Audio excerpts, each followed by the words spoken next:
Hello and welcome to FutureFi, where we talk about anything and everything on the blockchain. Today we have Master Chef and ET on the show, the founders of Omakasea. And in this episode, we go over how these two met and started this project, the art of smart contracts, what NFTs actually are, and so much more. So without wasting any time, let's jump right into this conversation.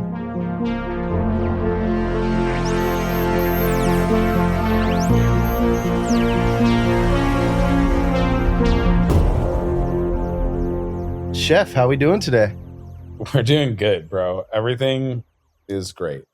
So Omak Chef, Master Chef, you're really active on Twitter Space. People know a lot about you, but for listeners that don't know a single thing, if you can just kind of, give us a brief history of yourself moving into Web3 and, anything that the listeners can find useful.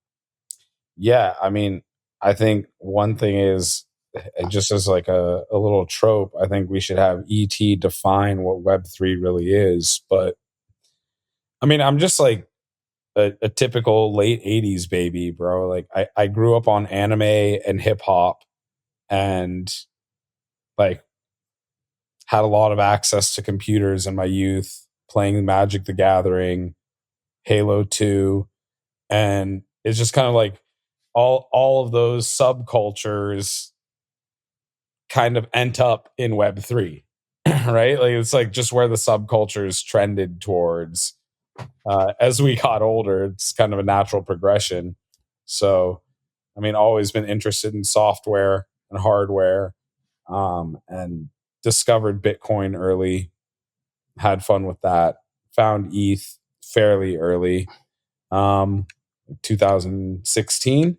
So, I've been interested in the whole space for a long time, mostly personally because of like my own affinity for math and cryptography is like what interested me. And then like watching the whole NFT boom start to happen and like how digital collectibles started to emerge as something that was cryptographically provable. Like it was kind of like a natural place for me to fall into based on my life experience. It makes sense because like even myself, I grew up playing Magic the Gathering too. Interested, I think, like you said, everything trended towards this for certain people, because that's kind of what brought me in is like being on the computer. Also, I would attest Magic the Gathering to my interest in NFTs because of the collectability, the artwork, and stuff like that. When NFTs first emerged, were you hopping on them the same way you hopped on, some of these early currencies? Because for myself, I kind of watched from afar. I honestly sold punks, like what in retrospect is not very early because like the level that I sold at is still like kind of like relative to where there's actually liquidity for punks right now. But I kind of like avoided a lot of like the hype and flipping of the early wave, mainly because like we were focused on building this product. So like there wasn't really time to like participate in like all the degeneracy of minting and flipping because we were just hyper focused on product development during that entire time. So that's another topic. You have a workshop. You just put out a really successful fun mint that I was a part of, and I want to get into that later for sure. But for the listeners, what are like some of the first projects that you started developing in Web3? And I also want to go to ET. I'd love to hear that explanation of Web3 that you were alluding to. Yeah, earlier. I think we should go to ET, and he can talk about like development experience. For a lot of years, like I focused a lot more just on like high level advisory. And until I met ET, I wasn't really interested in like pursuing active development because, like I didn't have a stationary lifestyle or anything like that. So it was kind of like meeting ET here, in person, and then us like just sharing ideas and then saying like, okay, let's start to build some things. So and I think like ET, you want to kind of like break down a little bit of your background in Web3. Yeah, totally. How's it going, guys? Great, dude. Excited for the special guest, ET. What's cracking? Not too much, yeah. So I've been in this space for a little while now, since like around 2017. I was just kind of like messing around with programming at the time, not really knowing what I was doing full on, and I was actually trading for a little while, but I quickly realized that that's wasn't really for me, and so I thought, well, hey, it'd be really interesting to see how this stuff actually works under the hood. So I started learning about Solidity and smart contracts, et cetera, et cetera. And for me, it was fun. It was fun to see like, oh, like you can program money and you can like define the rules by which money can move in this like weird, magical, decentralized type of way. And so that was my pursuit for the next few years. I ended up meeting the founder of MetaMask, Aaron Davis, here in Bali, and shortly after meeting him, I actually ended up working in MetaMask, and so that kind of makes up most of my professional background. So I was working with MetaMask for about 2 years, and then after MetaMask, I left there to work with Chef on Omakasea. We had done a couple of other smaller projects before Omakasea, but Omakasea was like arguably one of our more successful or like more well-known projects that we've done. So basically Web3, back to the whole Web3 thing, it's become sort of this colloquial term that people like to use to define the or this new internet that everybody perceives that sort of uh, proceeds or comes after Web 2. And actually, it's kind of funny because the other day I was asking like, what's Web 1? Like if Web 2 is this like, you know, interconnected mesh of data centers and servers and databases just communicating with each other over TCP/IP, then what's Web 1? Like it kind of got me confused. And then like what's Web 3? Like, I guess people say that it's communicating via a blockchain, which is like a decentralized peer-to-peer protocol.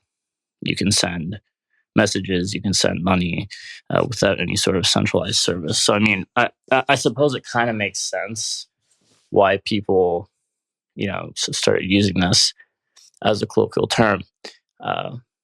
From a development standpoint, Web3 is an actual library, and it's a library that allows you to easily interface with the blockchain using convenience methods like checking account balances or reading contract state or sending ether, sending tokens, sending NFTs, things of that nature.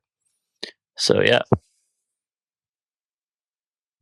No, I think that's um, really on point. I think really analyzing what stage we're at because it is blanketed and right now we're building off the back of Web 2. So a lot of it people are like it's not truly Web 3, but these things move in stages and when you use a term so broad, it's everything becomes quite vague, but no, I love that breakdown of it. And yeah, thank you for joining us as well. This was definitely an exciting addition. But yeah, for sure. So we actually interviewed Xerox Billy, who also worked for MetaMask, which is what's the parent company? Consensus or Consensus? Yeah. Yeah. So that's awesome, man. That's definitely a lot of solid experience. And that's really cool that you're rolling it over into the startup style with Omakasea, because what I've been seeing that you guys are doing that I really enjoy watching is kind of the transparency and just kind of experimenting with protocols and really messing around and building things that may or may not work, that I really like value because people say so definitively like this will work, and I don't really have too much faith in projects that take that approach while we're relatively new with a lot of these protocols. I mean, shoot for the moon, land in the stars, or however that weird saying goes. One of those, yeah, one of those. In my mind, I'm thinking, hell yeah, this is gonna work, right? But I'm like, wherever it lands, that's out of my control. 100%. Well, so I want to kind of go back to the moment that you guys met, because that's really cool and something special. Because I mean, you guys clearly have a great partnership, turning out great products. So Chef never goes to crypto meetups, like, ever. Literally. And when I mean never, I mean like never, ever, ever. Like not once, never, ever, ever, ever, never, never. Okay. So guess where I met Chef? At a crypto meetup. Crypto meetup, dude.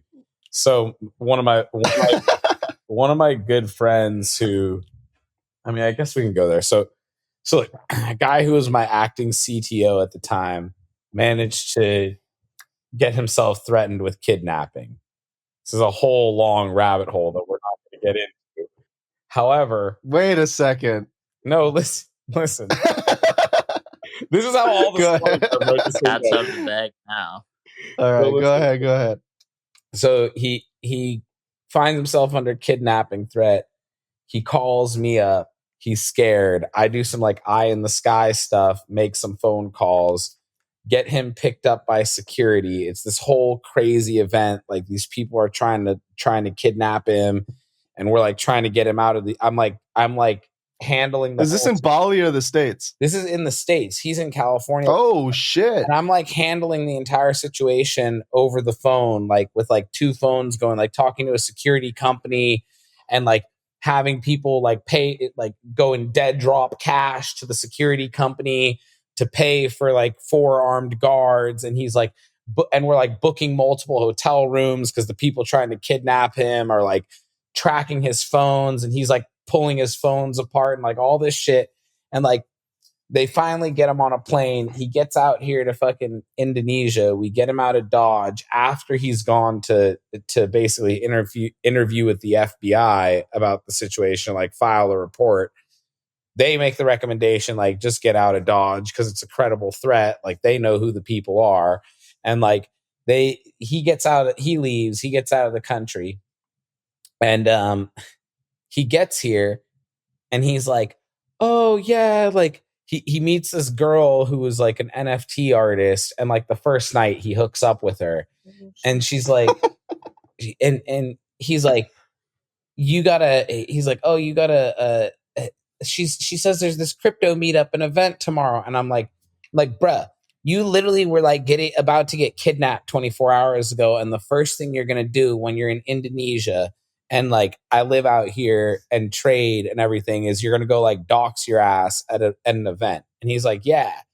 And I was like, bro, can't you just like go and like send the girl that you met and like tell her we're getting like to get the cool people who she knows from the event, and tell her we're getting dinner at like this nice restaurant nearby in a private booth.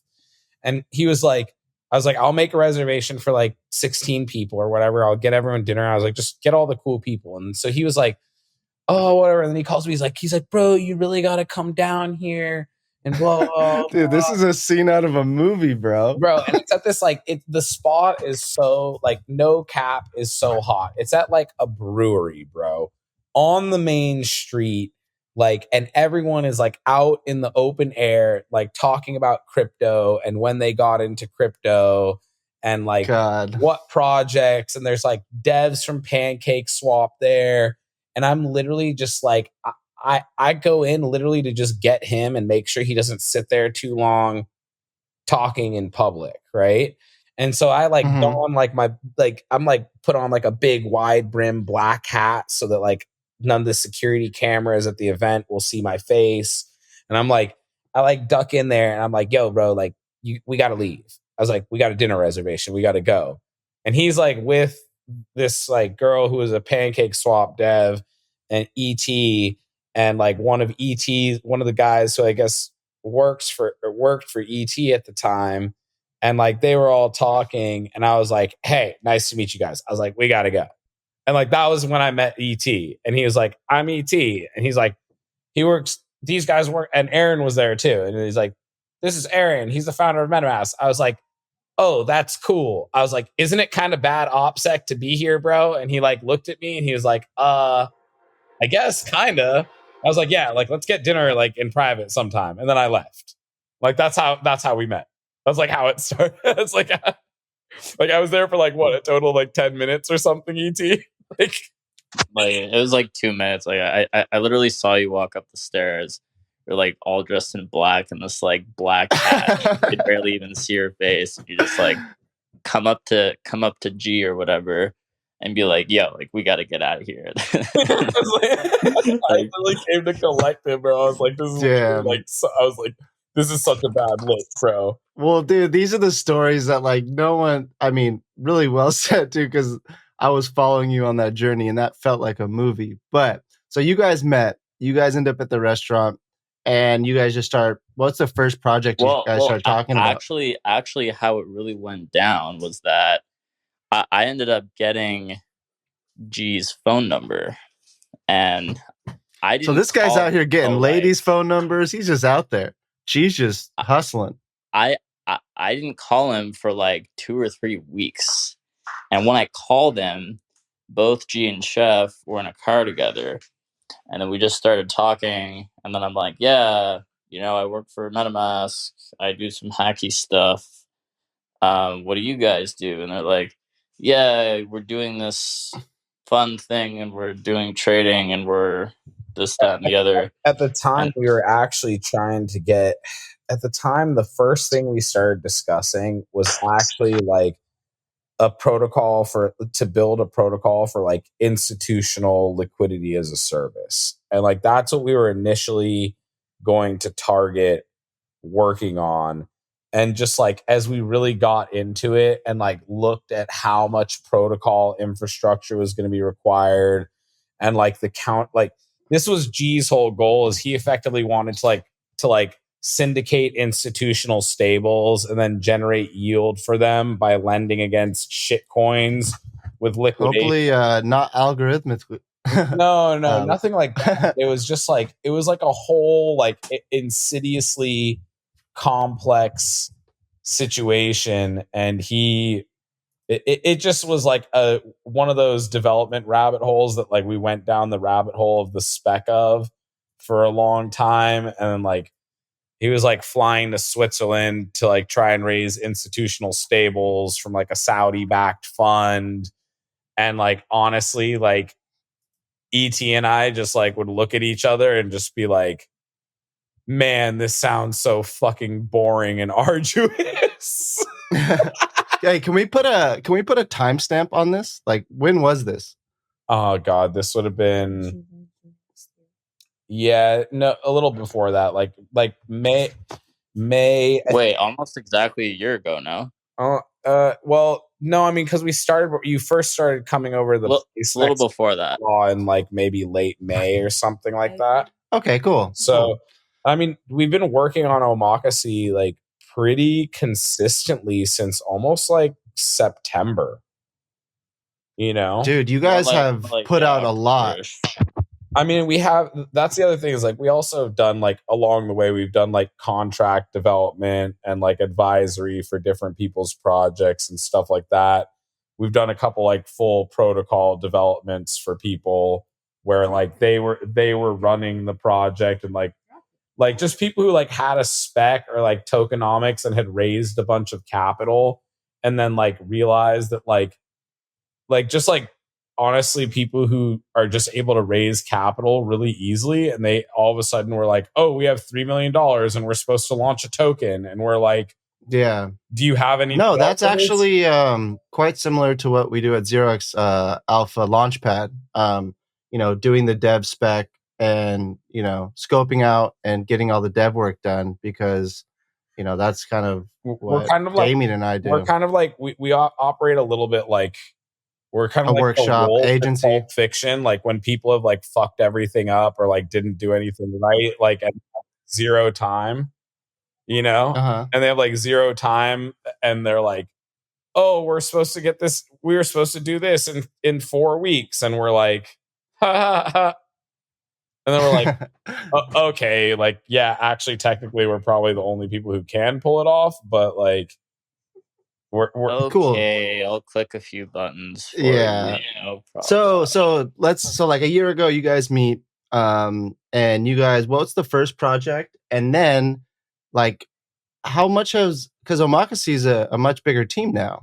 So I'd love to hear that progression and how you guys have managed and you know yeah. dealt with that.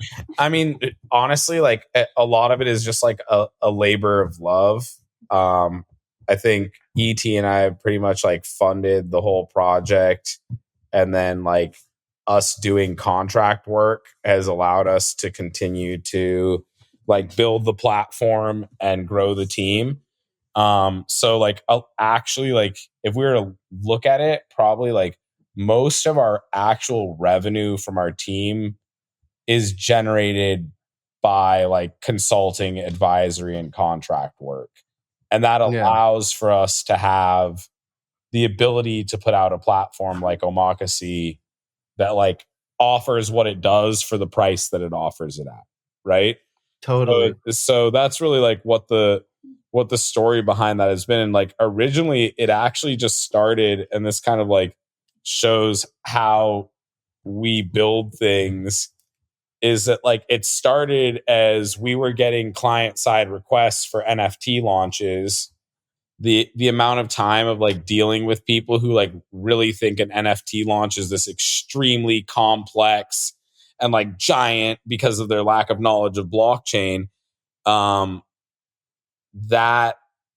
whole concept is essentially like maddening, because we don't want to spend hours and hours on the phone with someone like explaining to them like deploying a simple contract, right? It's like people are I can definitely go ahead. I can definitely relate to that, because that's kind of how this platform 0x Alpha operates, is similar. It's like we source and help people because we've been working in the space and doing things. And just like you mentioned, there's a reason why all these free NFTs are popping up left, right, and center. It's because the setup shop is quite easy, but a lot of these projects end up being consulting, because you end up strategizing basically their whole effort, because you live and breathe in the space. You kind of know how trends move, but also how the technology is going to work. But that makes a lot of sense. Clients tend to be highly abusive and disrespectful of people's time and the value they can actually add. So we wanted to stay away from that. Our initial goal was to build something that one of our assistants could basically like, we could talk to someone and be like, oh, you want to launch an NFT project? Cool. Send us all your art and our assistant will talk you through it. And then that way we could just have someone who's like on a regular salary and doesn't operate at the levels we operate, who could just like get someone through and then click some buttons that, a user interface that they could have in house and deploy these collections. And then pretty rapidly, as we dealt with more phone calls, right? Like ET and I get on a call, and when someone wants to talk to us about like maybe potentially hiring us, and then they talk to us for like an hour, and then they're like, we want to talk again. And we're like, not unless you pay us to get on the phone. They're like, oh, and we're like, we're not here to teach you everything about, like, we can't teach you everything in one go. And that's also part why we started doing Twitter Spaces, right? It's just be like, look, here's all the stuff you need to know before you even like start doing this stuff, so that we can stop dealing with those questions. And then, basically an assistant could come do that. And then we just decided like, wait, why don't we just publish this front end to the world and create like a software license as a token, as a non-fungible and generative project itself. So that was like the first token we launched was like the Omakasea receipt contract, which is basically like a lifetime license to access to any of the tools that we build under our shop, right? And then essentially like we managed to, like, when we finally got everything like really functional and load tested and the way we liked it, we launch, and then like a ransomware wallet started dumping with like 45,000 BTC, and it started dumping and like started sending us to Goblin Town, and like the market dramatically shifted, right? So that's the point where we were like, okay, like, well, at least we have this tool and we can do our own, we can like launch our own projects. I mean, I come from a family with who are like, everyone's a creative, right? Like every member of my family is an artist or in arts or entertainment. So like I grew up in a household that made all of its money from the arts, right? Like and that's really like, so I was like, okay, well, screw it. Like we can start putting out some of our creative content. If licenses aren't going to sell, like we'll just start actually putting out our creative content. Like we were originally focused on letting other people get theirs out, but I guess that like people are trepidatious. I think a lot of people who want to launch collections, like the ruggers don't care. They put crap out there right away. Real artists, people who are like intimately connected with their creations and the things they build, are always perfectionists and like afraid to like really put it out there. Like the level of perfectionism that ET is stuck to, like a lot of the feature launches and pushes have been me just being like, fuck it, dude. Like if it's broken, like just put some shit out there. People will find the bugs and we'll fix them. But he doesn't like to do that, right? He wants it to be immaculate on delivery. Right. And that's how artists are. And that's one of the biggest things that we've seen in the space. Like people are afraid to just put their stuff out there, dude. They're afraid it won't sell. They're afraid they'll be accused of scamming if it doesn't all sell, if the floor price doesn't move, all these things. So they're like afraid to even put out their work. I mean, that's a very accurate description because, you know, scammers are flooding the market because it's easy to set up shop. But the true artist, like you said, I used to do audio production and tour as a music producer. And yeah, when you want to release something, it takes a lot of time and a lot of conviction, and you're constantly battling like, no, I can make this better. I can make this better. And that's something that shined through really. And yeah, to ET, like to you, from my perspective of looking at the projects, the creativity on the development side really shines through because like I mentioned earlier in the podcast, you know, that what you guys are putting out is experimental and the experience is different because it's not conforming, and that's where that creativity shines through on the dev side, which, as you know, as I transition from music into development, I can really respect because development's a very binary thing, clearly, but when you can add some of course. right. Also, but like when you can add some creativity to that, bro, like that's I think that's a lot of where we have the most fun is like ET and I spend a lot of time just like thinking about novel ways that we can make contracts and NFTs behave and functionality and utility that can be embedded in the contracts and like how contracts might need to evolve to suit different types of content or art.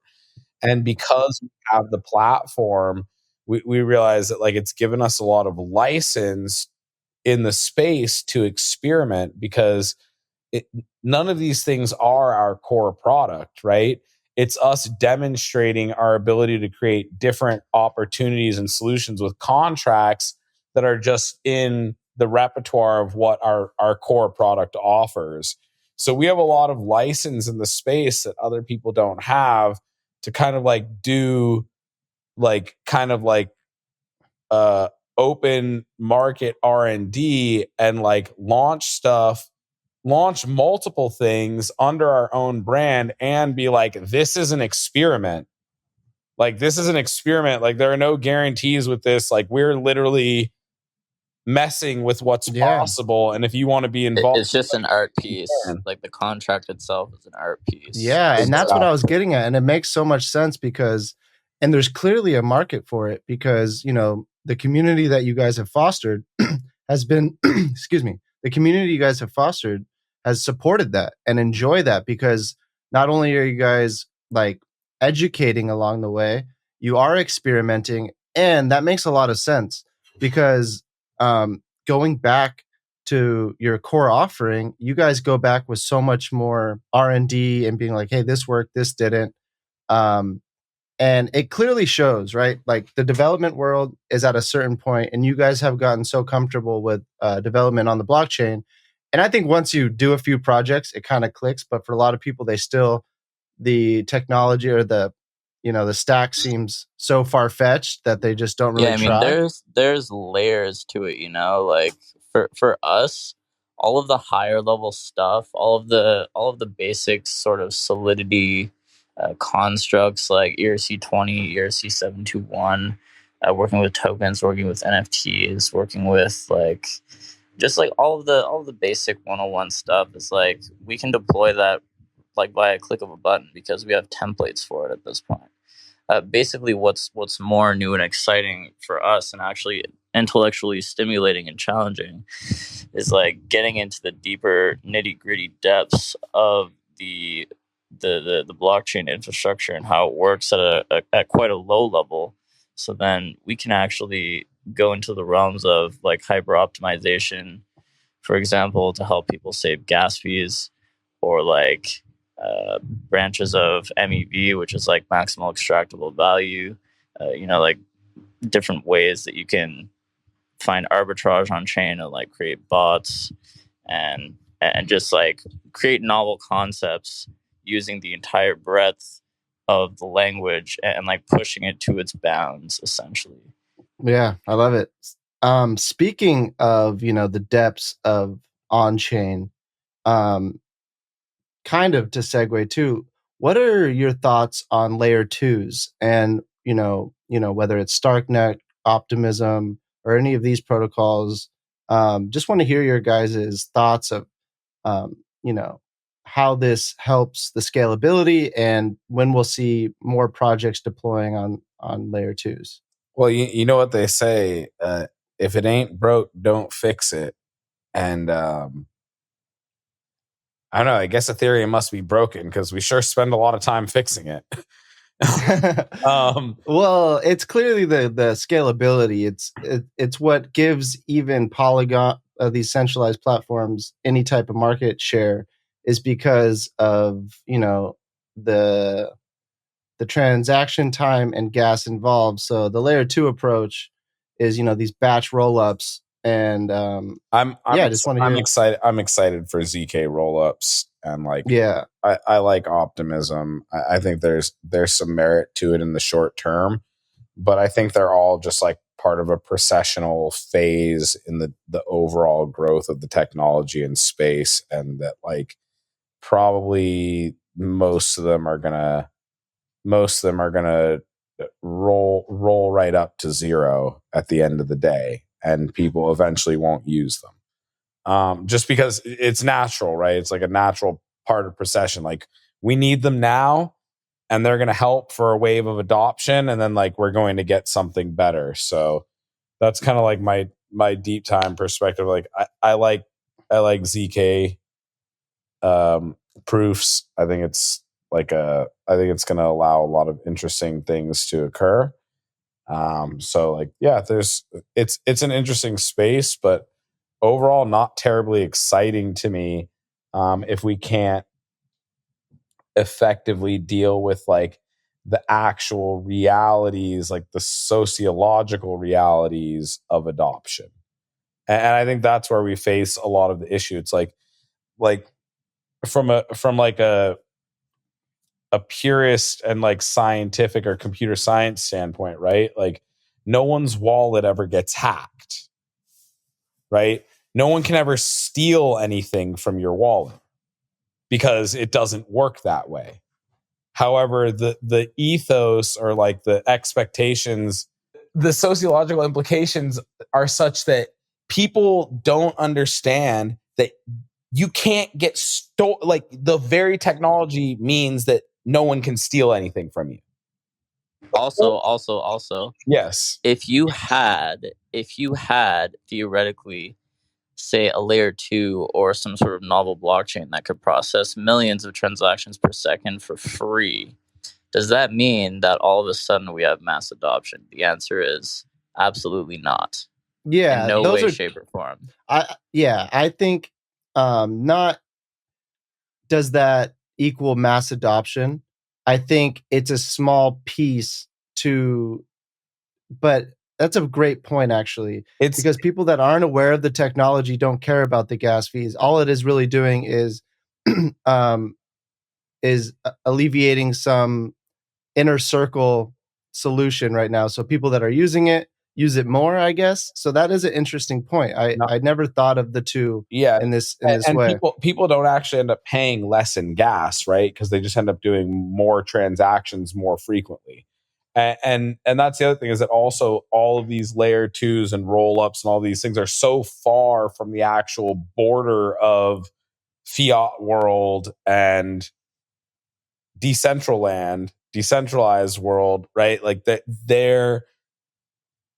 there's such a wide divide between the exchange and like getting funds actually onto optimism, that even though they increase accessibility for people who might not be at like the income level that can support that, it's still like such a long journey and high gas costs just to like get off an exchange, transact into a bridge, get onto the roll. Yeah, exactly. So it's not really like the narrative doesn't really match the actual behavior or extant conditions in the ecosystem. And I think that we're really looking at, once again, it's like until this shift happens where people really stop being victims, right? Where people really totally stop being victims of getting rugged or getting hacked, because quite literally, like, no one did anything to you. You clicked the little fucking blue button on your MetaMask, and you need to take responsibility for your actions because you are the only one with provenance. And this is very interesting because every single transaction, we don't send ETH, right? We publish to the ledger. And because we're publishing something, that's something we're writing. And because it's something we're writing, those keys have our provenance, the same way that art that we create on chain has provenance. And so you are the only one with provenance over your digital signature, which means you literally can't be stolen from. And so until people start to accept that as the conditions of the technology, the space won't mature, because people are always externalizing and looking for someone outside of Yep. themselves to prevent themselves from getting scammed or to protect them from scammers. And it's not realistic to the technology, right? Like the person, as fucked up as this is from a technological standpoint, not from a moral or ethical standpoint, so I want that to be clear, but the person who is phishing, right, who goes to get malicious approved spends or steal someone's private keys or mnemonic, that individual has done nothing wrong from the perspective of the technology. The person who has misused the technology is the person who signed that approved spend, revealed their keys, gave away their mnemonic. No, 100%. I think to that point, like something that I've like concluded is a lot of people, when they enter into this space, go from fiat to some token or an NFT, aren't truly understanding what they're going into. They're kind of jumping in thinking, a friend of mine told me numbers going to go up, and this is where a lot of this vulnerability happens, because they're not understanding what they're even getting themselves involved in at a product level. They're just jumping in and hoping that they'll make that 100x that they saw on an article. The expectation versus reality is extremely skewed when it comes to blockchain. Like one big example of this is the fact that NFTs on Ethereum anyway are actually kind of silly when you think about it, because images, first of all, typically aren't even being stored on chain, right? It's just like your wallet address happens to be mapped to an ID, which in most cases is a number. and then that number usually maps to some external URL somewhere on the World Wide Web or on IPFS, which is slightly better, mind you. But it's still kind of weird that it's just like a pointer. NFTs are actually just pointers. They aren't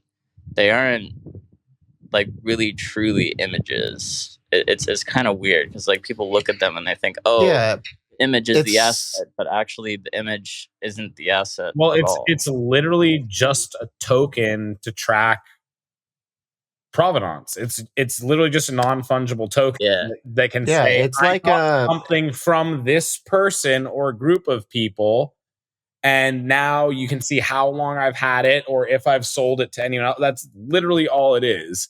it's And like a pink slip to a vehicle. Like it's basically just a documentation, like you were saying, that is, you know, stored on a ledger that you can now track which wallet it originated from. And in art, that's a huge part. So it is interesting how they come, like the two worlds combined, but how it's currently being viewed. I agree. It's deceiving to a lot of people. It's changeable too, right? Like you can change the metadata at any time if you have executive powers in your contract. which So most one day my art could be, beautiful Rembrandt paintings, and then the next day it can be like, I don't know, like doggy bags full of crap. Yeah. Is there with art, I guess NFTs, is it immutable contracts? Because there's some that you can deploy that cannot be altered. yeah, I mean you can Well, contracts can't be altered, like the code can't be altered, but some of them can be deployed without those executive powers, or the Yeah. ownership can be revoked. but which is also not necessarily best management practices, because what if for some reason it becomes unpinned from IPFS and can't be repinned, or so there are all these edge cases that like the industry is too young to have even anticipated. It's a chicken and egg situation, right? Because it's like you want to be able to have proper management and executive control for those reasons, but then at the same time, with great power comes great responsibility, and it becomes very easy to do nefarious things as well, right? But So there back also to the there isn't go ahead. any well, I was just going to say there isn't any consensus. Like there's no standard, right? Except for the 721 standard, and there's so many things you can do within that standard in terms of behaviors. So there isn't like a governing body of this is the correct, this is the purest. They're just different schools of thoughts and what different niches see as valuable. So and I guess just to touch on the other thing, which is that I think a lot of the NFT market is going to emerge as a voucher market, right? Mm-hmm. Like it emerges as a way where it's like we're going to see a lot more NFTs where like you get them and they have to be burned in order to utilize them, right? So Yeah, I think that's a really good use case. And the best way that I try to describe NFTs to people that just think it's a JPEG, and please elaborate on this or correct me, but like, you know, everyone is used to like serial numbers when they purchase a software. And you just basically have that string of characters that show that you can log in and use. And right now, I think that's truly, a proper use case of an NFT of you own this token gated, you have the software license, and you have it in your digital wallet. And, I would love for you guys to elaborate on that and kind of, direct that. Of like, is that analogy a proper one? Well, that's effectively what we did with Omakasea, right? Like we had that model where people can buy licenses and then use those licenses to then access the platform. So the whole thing would effectively be token gated. So yeah, I mean that's a totally legitimate use case for NFTs. And I think right now, like with the art world jumping in, I think a lot of people are making the wrong assumption that you're owning any type of the art. You're owning the provenance and the relationship of the timestamp from the artist. It's having the signature from the artist effectively. And that's what you were getting at, Chef, is like the collectible, right? That niche of just like people that actually care about that. Because if you don't care about owning, an Obey Shepherd Fairy with a signed print, go buy, a signed like original, like just go buy a print of that. So it's kind of this conundrum that the NFT market is currently in, if you ask me. Yeah, I mean, as I said, I think we're going to see a lot of novelty emerge, especially during like a downtrend when the hype disappears. I think we'll see a lot of novelty in terms of like distribution mechanisms. Like I'm a huge fan of POC and Merge and like just different ways of interacting with these contracts and different ways that like the audience becomes part of the art in relation to these contracts, and it also a deeper understanding of like what all of that really means on a sociological scale, and like why we all find this so interesting, and how these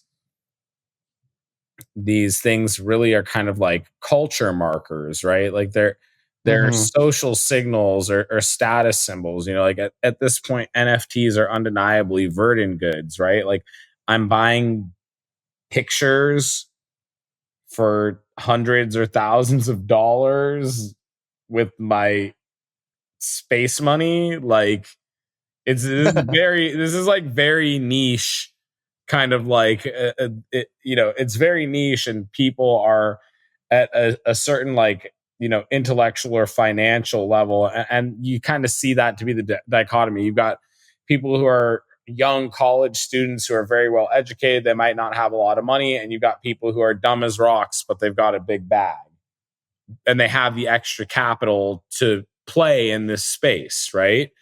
And that's kind of like what we're witnessing, and I think we're going to see a big changes, especially as adoption grows to like the psychology of the space and how projects get distributed.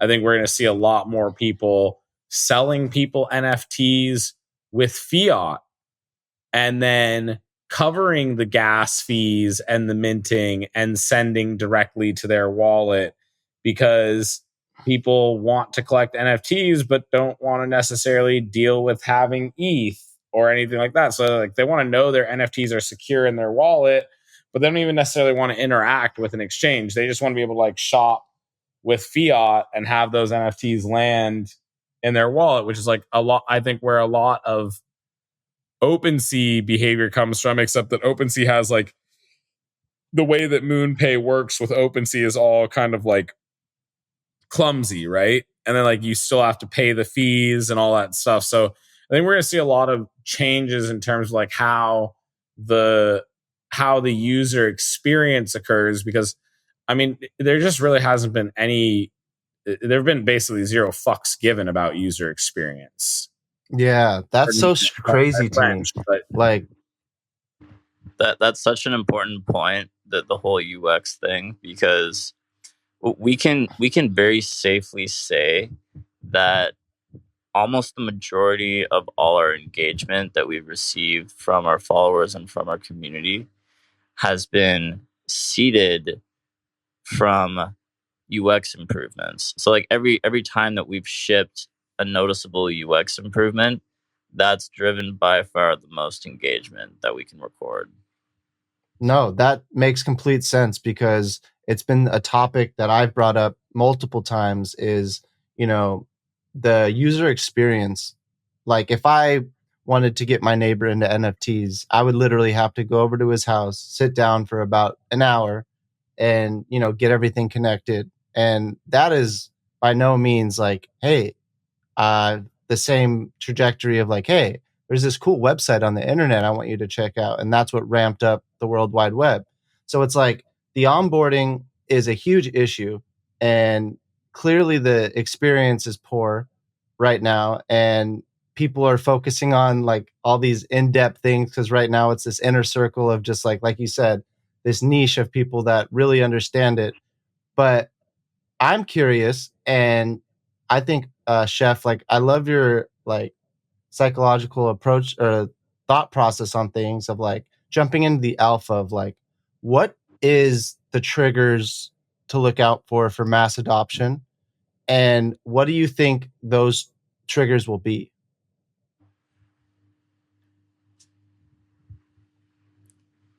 Always UX improvements. Everything is trending towards point and click, tap and go. So with mass adoption, we could assume, yeah, like that variable of once UX really improves. But is there going to be like, my philosophy is something along the lines of like, when AR and Apple glasses really start to take market hold, I feel like that really increases these microtransactions and things on chain. So I kind of connect AR mass adoption to crypto mass adoption. Is there any other things you guys are looking at? ET. I mean, for me, yeah, everything, bro. Hardware primarily. Like I think that a lot. Yeah, like do you mean in general or like specifically? Yeah, no, in general, just for mass adoption for the whole space. Like, we're talking about onboarding billions of people here, because right now, I think, Chef, you mentioned in a few Twitter spaces, like the NFT market is smaller than everyone thinks. It's all sociological. People come to crypto, touch the stove of personal responsibility, get burned, and run away with their tail between their legs. Here's the thing too. Like typically, okay, like here's a very huge lesson that I'm still in the process of learning in life, which is the fact that pretty much everybody is self-interested at the end of the day, and like they want to use stuff that's going to further them in some sort of way. They want to use stuff that's going to be useful to them, and like when they get into crypto, they're having maybe a couple different things on their mind, like maybe I want to make money, or maybe I want to like send large amounts of money without the government looking over my shoulder, or like definitely in some of the older days, like, oh, I want to buy drugs and I don't want my parents finding out, or like it's very specific use case oriented, relating to the specific needs of the user. And that like same goes with pretty much everything. So like until crypto can actually solve problems that people care about, that actually like makes an impact in people's lives, like that's basically the tipping point. So it's like Bitcoin was able to thrive in the early days, for example, because like one of the reasons anyway was because of the Silk Road. Yeah, and like 100%. people were free to transact in this sort of secret and cryptic fashion where nobody wouldn't know who they are, and the transactions would be secure and escrowed, and they wouldn't have to worry about much counterparty risk. So that presents like a real world value proposition. It's like, oh my god, I get to buy drugs and I get to be private about it, and nobody knows who I am, and I can just go about my daily life, and this is great. Like that's no, thing. 100%. I think that application, like you were saying, that's what actually gave momentum and liquidity for people to put in. Because on the Silk Road, I mean, if I held on to all that Bitcoin, I mean, damn. But people at the time, do not give a shit about decentralization. Like, what does that even mean? It's a good point, and it is valid. Some people do, but I do think it's like this weird little like pat on the back, like I know what's going on, but they hate the responsibility. People are used to being nannied and cannot accept this concept that your wallet cannot get stolen from, it cannot get hacked. Only you can give away the contents of your wallet. And if that happens, you have no one to blame but yourself. It's not like getting like someone holding a gun to you and taking your actual cash out of your pocket, right? You had to literally like open up your fucking wallet and hold it up in their face and be like, and like pull the cash out and hand it to them. And then they're like, I got robbed. And it's like, no, you didn't get robbed. Like, someone asked you to give them permission to take money out of your wallet, and you did so without realizing. Yeah, that's a huge part of just like people, and it's crazy. The one thing that's strange to me is people like, crypto's full of scams. And I never deny that. I never say no, because it is. But that exists everywhere and in every walk of life. In fiat, I mean, there's scams and Ponzi's everywhere as well.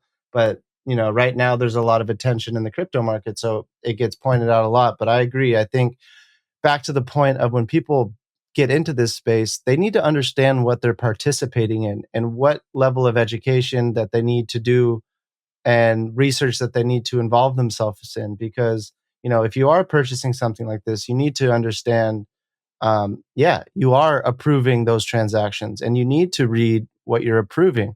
And if, the more sophisticated like phishing comes out, you need to level up with that.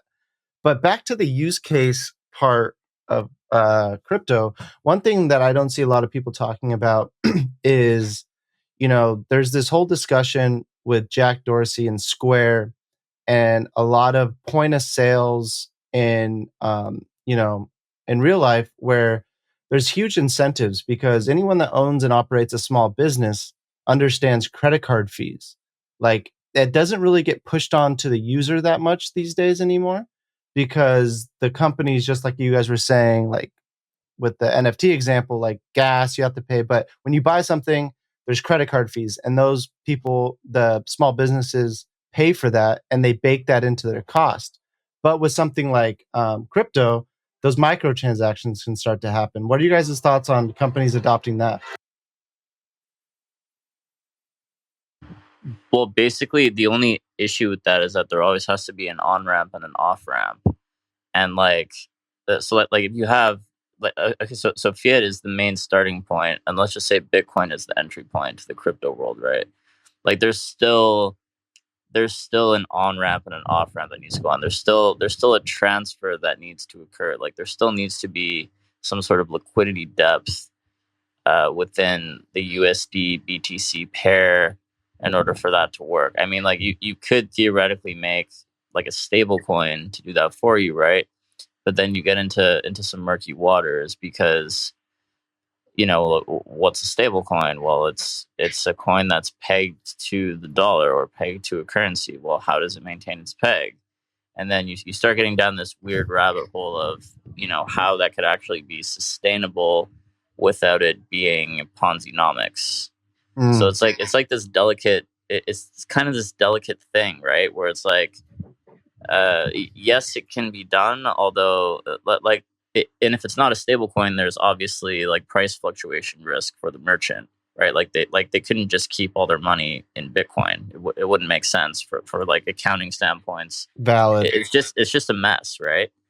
And so like how do you that's a really good point you brought up, and it's the person who solves it is going to make a lot of money and a big difference because like you can't stable coins don't work the way you think. They ultimately implode, or they have like a massive backing. So like maybe there's a way that businesses can provide cash reserves up front, or like somehow tap into a broader cash reserve pool of liquidity that's backing a stable coin, and then somehow make it so that their clients can like transact with them, or they can receive microtransactions in that stable coin.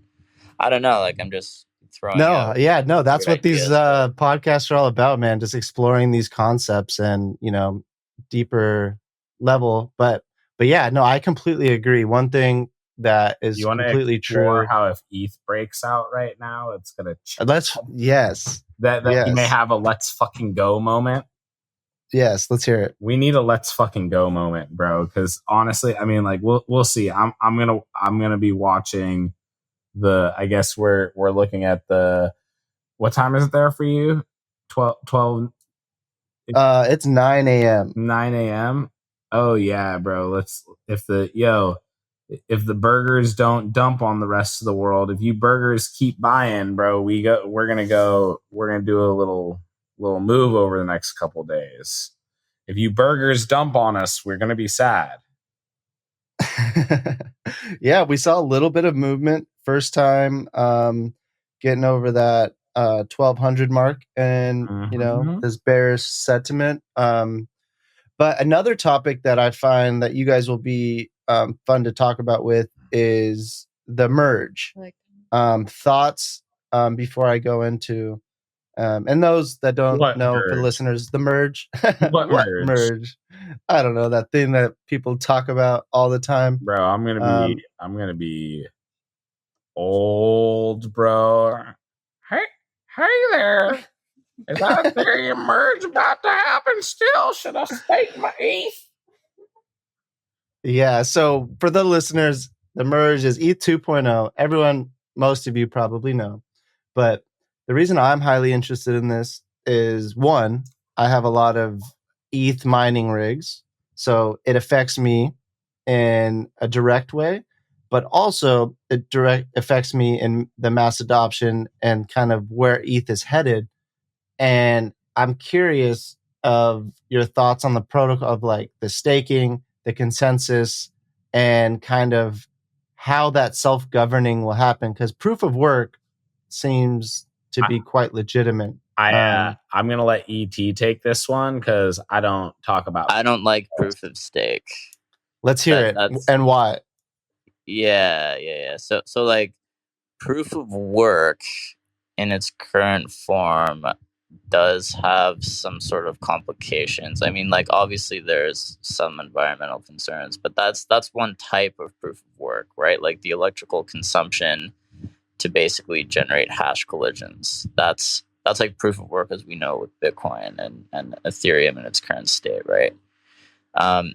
Proof of stake, I mean, like how do you even participate if you're like some nobody that wasn't in the Ethereum ecosystem since the beginning? Like most of the dudes that are running ETH 2.0 nodes are dudes that have been in the space and like been in Ethereum since its inception, right? And like basically like so much of that is centralized within the hands of those types of people that have just like massive fucking bags of ETH, and that basically dumped them in 32 increments into validator nodes. I mean, that's obviously not everybody, but it does represent a significant portion of the validator set. And while I'm not opposed to that, I think it's great, and I think that those types of people are the right people to be participating in that sort of network. And I mean, like, yeah, it's just like not arguably not enough decentralization for a blockchain, in my opinion. Arguably high barrier to entry for people that are just starting out and people that don't have that much money. Yeah, that's my take. Yeah, I do. I tend to agree. Like the point that you made about it's going to be, this interesting group of early adopters. But then you went to go on, and it was crossing my mind, like it does seem like that's a decent group to do so because they understand the technology. But it is an interesting approach, and I can't fully grasp, like it depends on like what price ETH is when this deploys. Because right now, it's still a reach, right, for someone just getting in. Obviously, like right now would be, let's just call it 1K, 32K to run a node is significant to a lot of people. I mean, that's a lot of money. But what's your thought on, do you think it will make it more decentralized or less? Well, I suppose it depends. Like I think ultimately less, because the barrier to entry is hard. Like okay, when Bitcoin first came out, you could mine blocks on a shitty laptop. Like that's democracy, because like a lot of people can get access to a shitty laptop, right? Mm-hmm. It's like it's all about exposure, ease of access, how widely available the tech is, how many people can actually get their hands on it. Ultimately, I think that proof of stake in general too kind of just feeds the people that just have a lot of money. I don't know. It just seems very imperialist in a sense. I don't know. No, all of that makes sense. Are you guys familiar with other forms of like current like mining? It's just something that I'm pretty interested in. This is the thing that always got me. Like, what's what are the actual problems that proof of stake is trying to solve, and why is it like okay, proof of work in its current state maybe isn't the most sustainable, but proof of work as a concept actually makes the most sense out of any consensus algorithm I've ever heard of, because it's actual like input output. It respects the laws of thermodynamics. It's like for X amount of input, Y amount of output is generated, and that algorithm is very fixed. Like maybe it slides, right? Like maybe it adapts as time goes on, like Bitcoin's uh, emission structure and the halving and all of those types of things. But yeah, like what's so wrong about the fact that you actually put in some modicum of work and you get something back for it, whether that's coins or voting power or recognition or whatever. Like that seems like a recognition based on merit system, which to me seems like the most equitable, right? I personally can't think of a system that makes more sense than that. Yeah, the model that I really like that Flux is exploring is proof of useful work, where not only is the computing power going towards creating hash and creating, this proof of work, but that GPU power is also going to contributing to AI.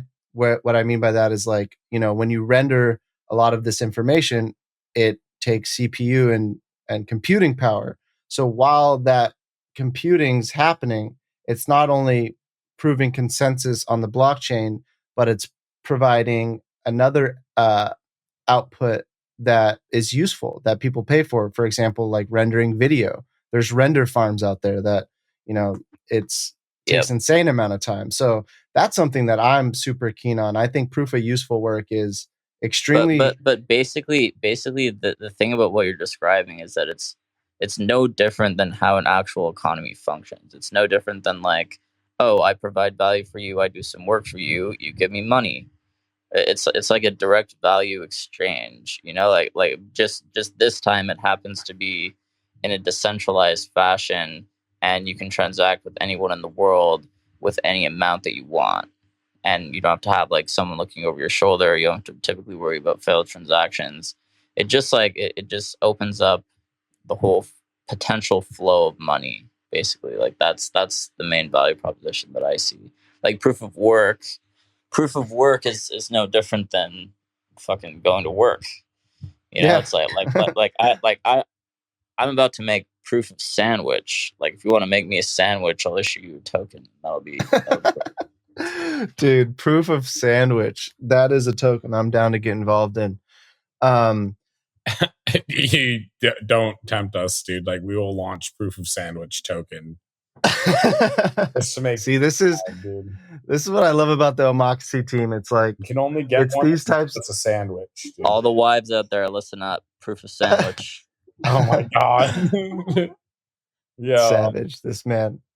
But I just want this time to like a reason I put on and do this podcast is to not only discuss what's happening in Web3, get on the cutting edge, but also to build a platform for people to talk about what they're working on and shine light on the unsung heroes, if you will, because a lot of builders are so focused on their craft and working with heads down and most of them aren't good at marketing, and I'm not either. But the purpose of this show was to help people get their voice out. So I want to give some time for you guys to talk about the Pokegan, what you're doing different there, and what's coming up for you guys. Bro, Bro. No, I mean, look, I would actually just recommend that people just check out the page for Not Nintendo Labs, which is like our some of our the hub for a lot of like our generative appropriation art that we do. And I mean, I don't even want to get too much into the details because it is getting late for us here. It's almost 1 a.m. now. Mm-hmm. But it's essentially, we use AI to generate a bunch of generative monsters. And one of the most unique things, I guess, that we did with the mint process is like people mint by playing an actual RPG and or by actually having to go to like a geophysical location and actually get to a very specific spot. And there's just a lot of layers of education and transmedia storytelling. I guess what we say all the time is like we don't really like to talk about the project as much as we like people to experience it, right? So that's really where we're at. The first project from Not Nintendo Labs is Pocket GAN. It's at Not Nintendo Labs on Twitter if anyone wants to check it out. It's available on OpenSea, and that's what I would recommend. Is literally just like grab a token and get into the token gated Discord and start to experience it rather than us telling you about it. So Nice. I love that. That's back to ET's point of just like the user experience is something that you guys highly focus on. And, I will say, I'm biased because I've gotten this and have done it. So I can speak to it like really highly because it was a great experience playing the game for the allow list and jumping in and that unique minting experience because a lot of people are just pushing out projects left and right, but taking time for that experience and the nostalgia of like walking up to Professor Oak, if you will, and choosing which one. And it also really helped with the bot issue that a lot of these um, projects are facing and that people just that minting was the a exact. Oh bunch. yeah, See, and that's super clever, right? You're solving a real problem with an experience. And those are where what am I like the unicorn projects or if you will, like the special moments are made of like when you're solving a problem and the experience is better, that equals good, like great even. So that was super dope. yeah. That's like a proof of human model. Yeah, there we go, Robert. Proof of sandwich and proof of human. Omakasea cooking it up. Um, but yeah, I know it's getting late for you guys, and I want to get respect that and allow you guys get some rest. But I want to thank you guys for jumping on, and Having us. yeah, for the listeners, all the links will be in the show notes to Not Nintendo, Omakasea, ET, all the good stuff. And yeah, I highly recommend everyone check it out because it was a super fun experience. And keep a close eye on this team because they're spinning out projects quite quickly, and it's been a fun project to be a part of. I think. And I guess go ahead. one last thing I'd like to say, bro, is just kind of like our approach, right? Like there are so many people who like they feel like everything has to be like so clean and tidy and perfectly executed, and they like hide who they are. And like they launch multiple projects, but none of them are affiliated, and you didn't know that they were affiliated until later when someone dug it up. And our attitude is like, yo, the blockchain is our wall to write on. It's our collective wall to write on, and we are making our mark on it every day. Like we're out in the mempool putting marks on the blockchain, like writing data to transactions, deploying NFT contracts, minting shit, and like that's our right in a censorship resistant and permissionless world is to like put our mark on the ledger, provided we have like gas for fees, right? And that's really like our goal is just like more gas fees is kind of like the joke, is like we really treat this like our approach is literally like street art on chain, right? And like that's Yeah, and like I mean, think about ETH being low is it, great on because low chain. gas fees, easier development.